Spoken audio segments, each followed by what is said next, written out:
ठीक है शिवम। मुझे शौर मूवी का एक डायलॉग याद आ गया जिसमें के मेमन कहते हैं कि ये सब कुछ आपके कुछ नाइस की तरह है। आपको पता है अहमदाबाद ब्लास्ट केस में जो 38 लोग जिनको मौत की सजा सुना दी गई है सुप्रीम कोर्ट में, उनका केस कौन लड़ रहा है? जमीयत उलेमा। कमलेश तिवारी जिसका गर्दन काट के एक तरफ फेंक दिया गया, उसका केस कौन लड़ रहा है? जमीयत उलेमा। क्यों? आप टीवी डिबेट में आकर कहेंगे कि नहीं मैं तो इन चीजों का समर्थन नहीं करता, इनको फांसी लटका दिया जाए, इनको यहां भेज दिया जाए। कल आप ही सुप्रीम कोर्ट में उनके लिए वकील खड़ा करके कहेंगे कि नहीं हमें इनको बचाना है। तो आप तय कर लीजिए कि आप कहां हैं। दूसरी बात, जहां तक बात आपके सुप्रीम कोर्ट की है, सुप्रीम कोर्ट मेरी मां जैसी है। वो मेरे लिए, मेरे देश के लिए अच्छा करेंगी, हां मुझे उनमें पूर्ण विश्वास है। हां वो इस देश के भविष्य को बेहतर रखेंगे। हां आपकी उनकी हर बात से मैं सहमत हूं, शायद नहीं हो सकता लेकिन ये मेरा अधिकार भी है। महत्वपूर्ण बात यहां पर सिर्फ इतनी सी है, एक मौलाना नदीम राजस्थान में बैठकर कहते हैं कि मैं नुपुर के हाथ काट दूंगा, उसकी उंगलियां काट दूंगा, उसके पैर काट दूंगा, उसके जीभ काट दूंगा। पुलिस वहीं खड़ी रहती है।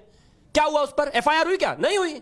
क्या कोई उसके बारे में बात कर रहा है? नहीं। अब आप एक चीज बताइए, मैं शोएब जमई की एक बात से इत्तेफाक नहीं रखता, एक से भी, तो क्या मैं इनकी कुर्सी के नीचे बम लगा दूंगा? अभी नहीं ना। मैं इनका गला काट दूंगा? नहीं ना। मैं कहता हूं जब तक कोई मुझे यहां गन पॉइंट पर या मेरे गले पर चाकू छुरा नहीं चला सकता, मुझे यह अधिकार नहीं है कि मैं उसका गला काट दूं। अगर आप इस बात को कहते हैं कि इस कन्हैया लाल के लिए भी नूपुर जिम्मेदार है, बाकी सब अनरेस्ट के लिए भी जिम्मेदार है, इसका मतलब एक चीज बताइए, तो बच्चा जो मतलब रोता नहीं तो उसको दूध नहीं मिलेगा क्या? हिंदू के शिवलिंग को गाली दी गई, मैंने देश में हंगामा नहीं फैलाया, तो मेरा धर्म नहीं है क्या?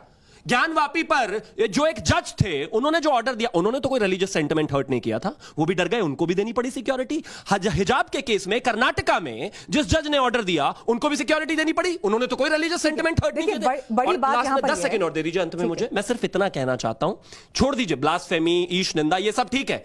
कन्हैया ने तो ईश निंदा भी नहीं की थी साहब। अब अगर नाम लेने पे आप गला काटने लगोगे तो फिर तो कोई बात